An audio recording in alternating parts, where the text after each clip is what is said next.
Today, I'd like to share the fourth in a series of testimonies from the book Real Life Stories, Lighthouse Edition number 6. Life has many storms. Through the centuries, lighthouses have guided many people through life's storms. Today, I'd like to share with you Reginald's story. It all started in 7th grade, he says. That's when he took his first drink. As a teenager, you played sports, basketball, baseball, swimming.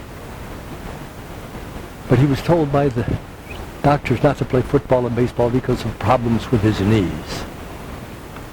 But because he greatly loved and excelled in swimming, he continued to swim in spite of the doctor's advice. His life began to shift as he entered high school. Everyone was trying to be cool, to fit in. He went out for the swim team. In sports, he was always captain or co-captain. Everybody on the team got high. They would swim high on drugs. So would his brothers and sisters and family would get high as well. They would give him the stuff. He made this statement several times, saying, I am never going to stop getting high and drinking beer because I enjoy it so much. He grew marijuana, and he planted it in his mother's yard because, well, he knew that she could grow anything.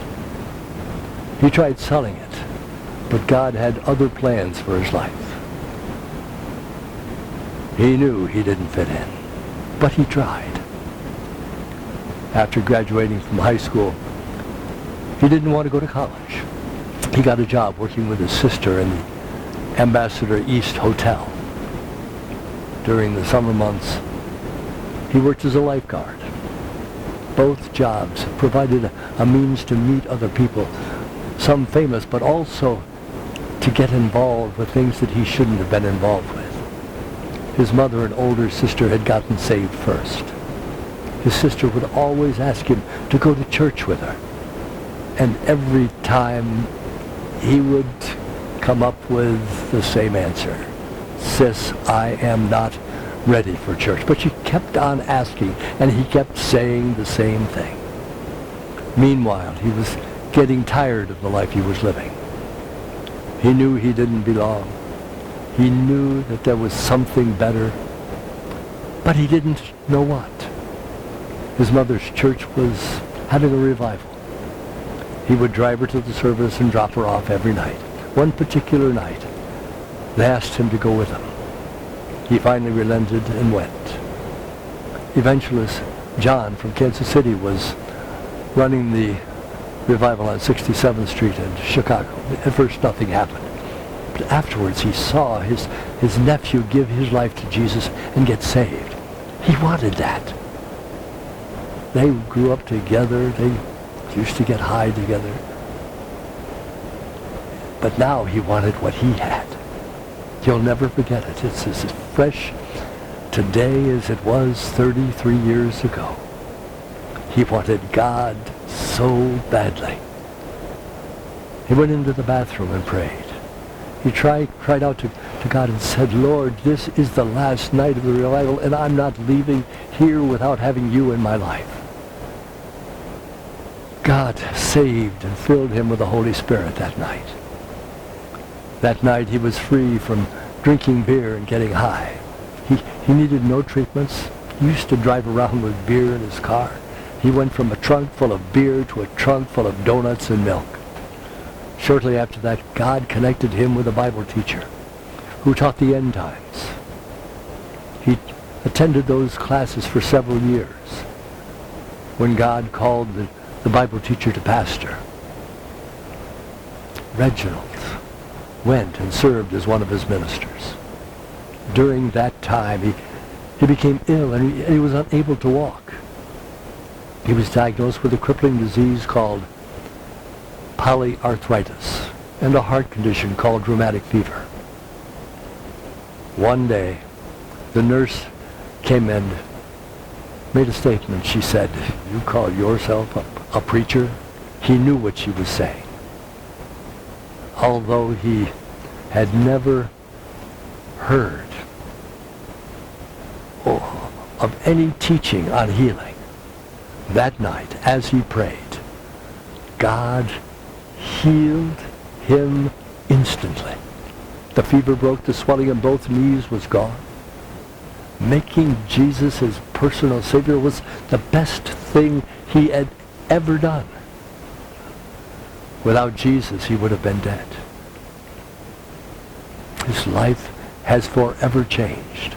God has continually provided and made a way for him. He has no college training for the profession that he is presently involved in. As an ops analyst, backup administrator. One day one of his minister friends asked him if he wanted to make more money. He said yes. He set up the interview and he was immediately hired. Since then, he has continuously excelled and received promotions in spite of having no previous formal training. That's what God will do for you when you give him control of your life. In 1982, God led him to a temporary job. He was there just long enough to meet his wife of 31 years. He had previously asked God for a wife who would work together with him in the ministry. He even asked for a wife who sings. In a dream, he saw his wife Precious. And he walking together with 4 children. And that dream did come true. God gave him everything he asked for in a wife. And they have 4 beautiful, gifted, and anointed children. Many years ago, God led him to pastor. He is presently on assignment, along with his family, in Pure Gospel Ministries to help assist in the transformation and restoration of Gary, Indiana. Gary, Indiana is on the heart of God. He has given Pure Gospel Ministry a mandate to raise champions in Gary, Indiana. You may remember Precious from a testimony given before, testimony number 3, the one given and uploaded just before this one. If you have received something of value from the testimony that you've just heard, or from any of the other ones that have been recorded previously to this one, and you would like to find out more about this ministry, you can contact the publisher of this book, Jim Barbarosa, at his website, jim@step-by-step.org. Or you can call him. His number is 219-762-7589. God bless you and keep you until we come together again. Amen.